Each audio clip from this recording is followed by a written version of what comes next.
important and it's complicated. Also, I will make copies available of my statement for the meeting.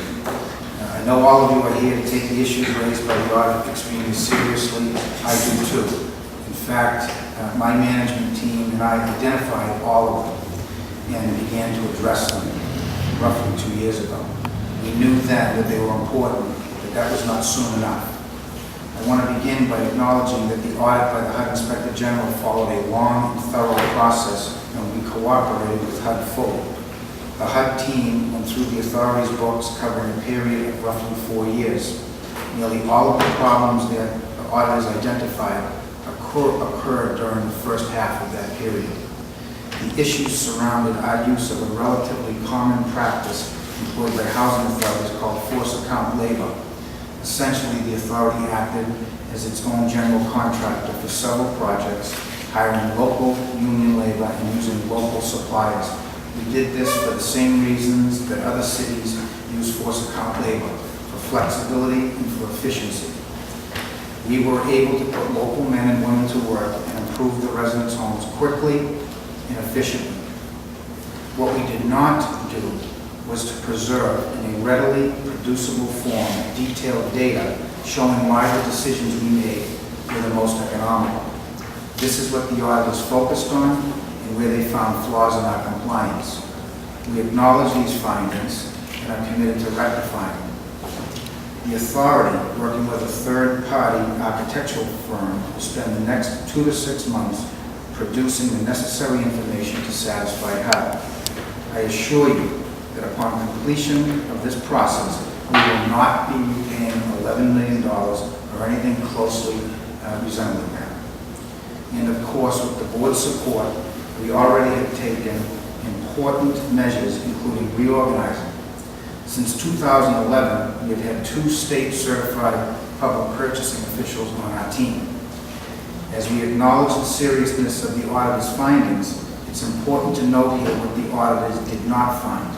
They did not find even the slightest indications of waste, fraud, or abuse. I am fully confident that we'll be able to justify every expense to HUD's satisfaction. In the meantime, residents of the North Common Village, Bishop Markham, Dewey Archambault Towers, the Francis Gatehouse, the George Family Development, Father North and Windsor are enjoying a number of benefits. Windows have been replaced, kitchens and baths have been renovated, bricks have been repointed, landscaping, walks, and driveways updated. They have homes that they are proud of. The quality of life for residents is what has guided all of my decisions and actions since I joined the Housing Authority 26 years ago. I'm proud of my tenure at the helm, a period marked by innovation and creativity and careful stewardship of the funds entrusted to this authority. Please be assured we will continue to pursue all of those goals relentlessly during the coming months as we work to satisfy HUD's auditors. I also want to acknowledge the hard work and dedication of everyone at the authority who serve the people of Lowell, day in and day out. They do their jobs and they add value to the city. They improve our neighbors' quality of life. I am grateful to work with such a committed and dedicated team. Lastly, I want to assure the board members and the public that the authority will keep you informed of our progress as we work to address the audit's findings and substantiate expenditures. Thank you. The document, as outlined under the 2 findings that were noted, the words lack of leadership, poorly managed, lack of management and controls sprung up from pages time and time again. This report has led me to seriously question the management team that is currently in place. I came away from this wanting our executive director to justify line by line why, given the severity of this audit, we should not offer a below to terminate. The second document I reviewed once again was our executive director's employment contract, with particular attention to our termination policy. The termination clause in the executive director's contract requires the 4 commissioners in the affirmative to terminate with 30 days notice, with final payment rendered for work performed during time. Conversely, this board of commissioners is charged with executive oversight and ensuring agency compliance with all applicable laws and standards. We are also accountable.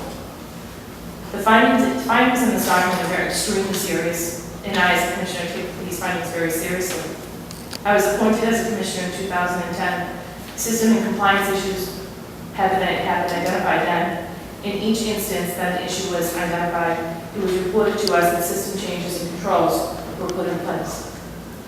I was given the Lowell Housing Authority a very short time frame to demonstrate many system improvements and controls that have already been put in place when issues were identified previously, and to put in place additional system changes necessary to correct the issues that remain outstanding.